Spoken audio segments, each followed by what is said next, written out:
When I hear myself say it out loud, sometimes even I can't believe it.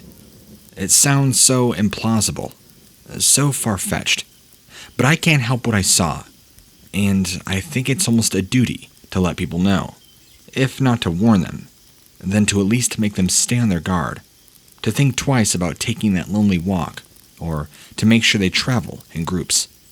It's sound advice anyway, but even more so now. If I could at all avoid it, I always tried not to take the last train.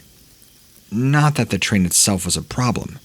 They were generally clean and well maintained, and at the time of night, around 11:30 p.m., there was virtually nobody on it. The problem was once you got off. Working in the city was a must for my job. There aren't many positions in my field in the small rural overspill where I live. And like most people in my town, I commute every day into the city and then return every night, fleeing the congestion and pollution of the city to my country home, all along the outskirts. In total, the journey to the city by train takes around 40 minutes, which, if you add on getting onto it and from the station, is around an hour total. The only problem is that if you find yourself in the city late, you had to make sure that you were at the station in time to catch the very last train.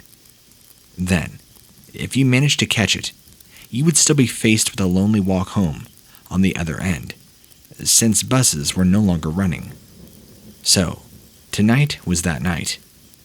I stepped off the train onto the platform, called goodnight to the ticket collector, whose name I did not know, but whom I saw 5 nights out of 7, so shared a nodding acquaintance, and pleasantries with as well. As soon as I stepped off the train and onto the freezing station, I felt the change. The train itself had been brightly lit, warm, and though completely deserted, save for one other passenger, felt as if it had life in it. By contrast, the station in winter, especially at night, felt dead and desolate. There were a few strategically placed lights, but after the brightness of the train cars, your eyes would inevitably need a moment or two to adjust. My walk home then involved strolling out of the station, along the platform, and past the tunnel at the end, turning right through the gate, and then taking a 10 or 15-minute walk uphill, past the fields and through some dimly lit back streets to my home. That night, I didn't even reach the gate.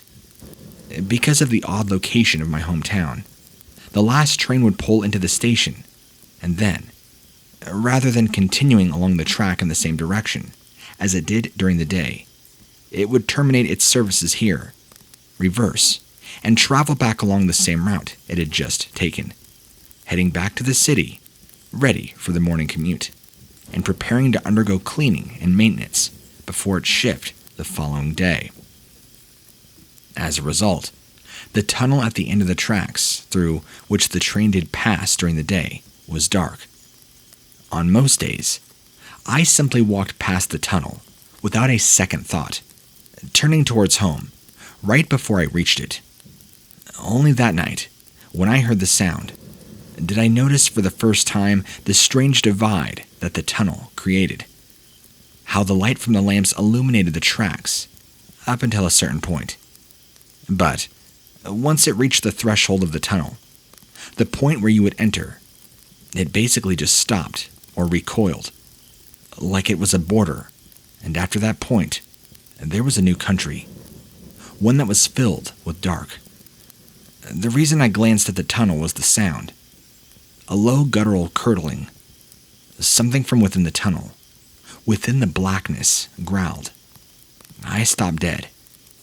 For a moment, I considered it maybe being a stray dog, that the sound was simply amplified by the echoes caused by the shape of the tunnel. When I heard it a second time, however, I knew. The sound wasn't distorted. It wasn't that deep. Rumbling resonance was coming from within, rattling out from the chest, throat of some animal. Something huge. If it was growling, I thought, then clearly it had seen me. I tried to tiptoe to move as quietly and as slowly as I could, toward the gate. If only I could make it to the gate. I fixed my eyes on the tunnel, on the line that separated the light from the dark, and watched in horror as one massive paw emerged from the blackness. I ran. Flinging back the gate and dropping my shopping bag, I sprinted up the hill as quickly as I could, heart pounding, my breath catching in my throat, until I rounded the corner at the top. And then I was freewheeling downwards, never looking back. The paw itself had scared me, sure, but more than that, it was the shape. The fact that it wasn't like a bear's paw, or even a dog's, but rather seemed like a stretched, fur-covered bastardization of a human foot. The only difference being its massive size, the canine backwards bend, and the long arching talons that clawed out from each toe. Once home, I called the station in the city to tell them about the tunnel and inform them on what I had seen exactly. They tried as best they could to reassure me, but I could hear the obvious disbelief and weariness in the voices. Next, I tried calling the police and got a similar response. The following day, I checked every news channel before going down to the station, terrified that I might be met with stories of someone being maimed or killed by some unknown wild animal. Luckily, when I got there, all was okay. But even in the daylight, the tunnel looked imposing and swallowed the light like it was some massive mouth. I was looking into it when the man at the ticket booth called to me and asked me to come into the back. He told me that he'd received a call early in the morning from the city, telling him about my call, asking him to thoroughly check it out. He said that they had just laughed and found the entire thing ridiculous. But he, standing on the platform in the early morning, when the sun hadn't risen yet, felt the story could really be true. Rather than hopping onto the tracks to take a look, or, heaven forbid, going into the tunnel itself, he had instead wound back the security camera footage from the previous night. And now, he was calling me into the booth to show me what he had seen. On the screen, I saw a grainy image of the platform in the tunnel, of myself walking along it, pausing, and then running at full speed from the station and out of shot. The angle showed nothing from inside the tunnel. I was about to ask about it when the man raised his hand, indicating that I should wait, which I dutifully did. After about a minute, I saw it. A great hulking mass like a dog, standing on its hind legs, but with its bones and spine refashioned to resemble those of a man. The thing stood on two legs. Its head reminded me of pictures I had seen of wolves, the ears permanently standing to attention, and its lower jaw just ever so slightly open. The image was indistinct and blurry, but it was clear, just from the scale alone, that this thing was far bigger than any man. The booth operator stared at me and told me that he had already arranged for the tape to be sent to the station in the city, to the train company headquarters, and then to the cops. Well, that was 3 months ago now, in January. Though I have called numerous times, arranged meetings with staff members, and even inquired with the police, there is apparently no record of the tape. My guess is it was destroyed. The booth operator swears it was sent to the city and to the head office. The day after the sighting, I changed my entire shift pattern at work, and I no longer take the last train home. I'm not risking running into whatever this thing is ever again.